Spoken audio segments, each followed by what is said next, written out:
ابو لہب ابو جہل سے لے کے دجال تک الکفر ملت واحدہ، کفر ختم کرنے کی کوشش کرے گا، اپنے منہوں کی پھونکوں سے اس چراغ کو بجھانے کی کوشش کرے گا۔ یہ چراغ کبھی آپ کو جھلملاتا ہوا بھی دکھائی دے گا، لیکن یہ بات ذہن میں رکھ لو کہ واللہ متم نورہ، اللہ اس نور کا اتمام کرے گا۔ اللہ اکبر، ولو کرہ الکافرون، کافروں کا سب کچھ ڈوب جائے، اتنا سرمایہ لگایا، مسلمان پھر ابھر گئے۔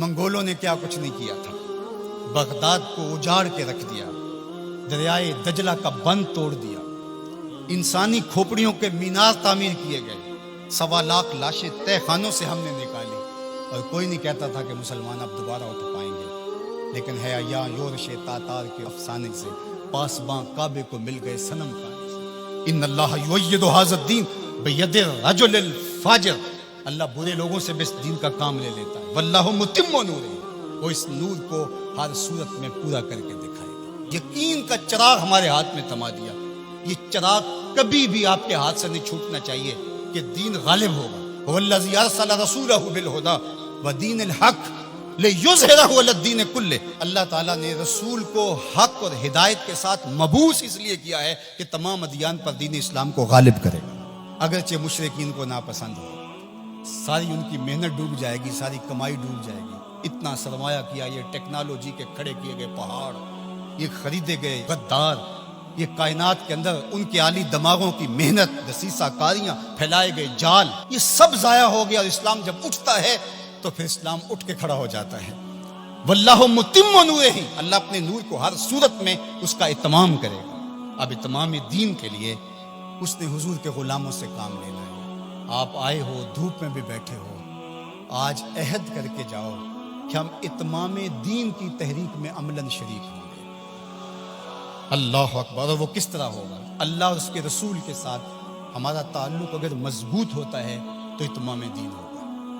پہلی بات ذہن میں رکھ لیجئے گا، دین کبھی بھی مغلوب نہیں ہوا، دین غالب رہا۔ دلائل و براہین کی روشنی میں دین ہمیشہ غالب تھا۔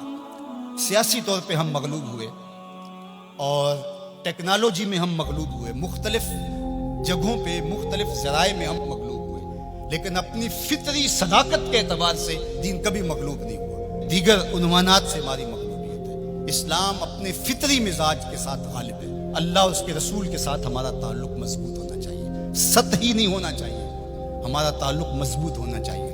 ہماری محبت نعروں تک محدود نہیں ہونی چاہیے، ہماری محبت صرف ہمارے لباس اور ہماری وضاحت تک محدود نہیں ہونی چاہیے، بلکہ محبت رسول کا تقاضا یہ ہے کہ ہماری روحیں بھی حضور کی غلام ہونی چاہیے، ہمارا جسم بھی حضور کا غلام ہو، ہمارا طرز زندگی، انداز معاشرت، اٹھنا بیٹھنا، رویے، شادی بیاہ مرگ، سب کچھ حضور کی غلامی کے سانچے میں ڈلی ہو۔ دوسرا کام آپ نے جو کرنا ہے وہ کتاب اللہ سے ربط مضبوط کرنا ہے۔ جتنا مضبوط ربط قرآن سے قائم ہوگا، امت اوپر چلی جائے گی، صرف نعروں سے نہیں، صرف باتوں سے نہیں، میری گفتگو سے نہیں، اس اجتماع سے نہیں، آپ نے قرآن سے اپنے ربط کو مضبوط کرنا ہے۔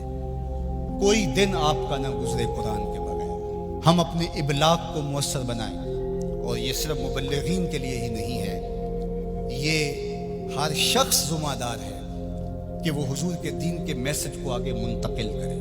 مؤثر تبلیغ کا انداز ہوگا تو اثر انداز ہوگا، اگر تبلیغ کا انداز مؤثر نہیں ہے تو وہ الٹا نقصان کا سبب ہوگا۔ اخلاق و کردار کی خوبصورتی ہر صورت کے اندر اس امت کو حاصل کرنی ہوگی۔ امت گر جائے، امت عروج پہ ہو، جس صورت کے اندر بھی ہیں، اپنی گفتگو کو، اپنے طرز زندگی کو، اپنے انداز معاشرت کو خوبصورت رکھیں گے اور ہمارا کردار بتائے گا کہ ہم حضور کے غلام ہیں، تو ہم چاہے ایک ہی فرد ہوں گے تو اس پیغام کو لے کر آگے بڑھ جائیں گے، لیکن لاکھوں بھی ہوں گے لیکن بدتمیز ہوں گے کردار کے اعتبار سے، رویوں کے اعتبار سے، اخلاقیات کے اعتبار سے، تو پھر کچھ بھی نہیں ہوگا، ہم ایک جھاگ کی طرح ہوں گے۔ تعلیم کا نظم امتوں کو کھڑا کرتا ہے، اور تعلیم کے ذریعے سے قومیں آگے بڑھتی ہیں، اور جہالت ہی قوموں کی بربادی کا سبب اور ذریعہ ہوتا ہے۔ اسی لیے دعوت المصطفیٰ نے اس سیکٹر کے اندر خاص طور پہ اپنے کام کو آگے بڑھانے کا آغاز کیا ہے، اس لیے کہ منبر و محراب کو اگر صالح افراد نصیب ہو جائیں جو دین کی روح کے مطابق ان تک پیغام پہنچا سکے، تو یہ امت کھڑا ہوتے ہوئے دیر نہیں لگے گی۔ اسی طرح دوسرا کردار والدین کا ہے، تیسرا کردار معلمین کا ہے۔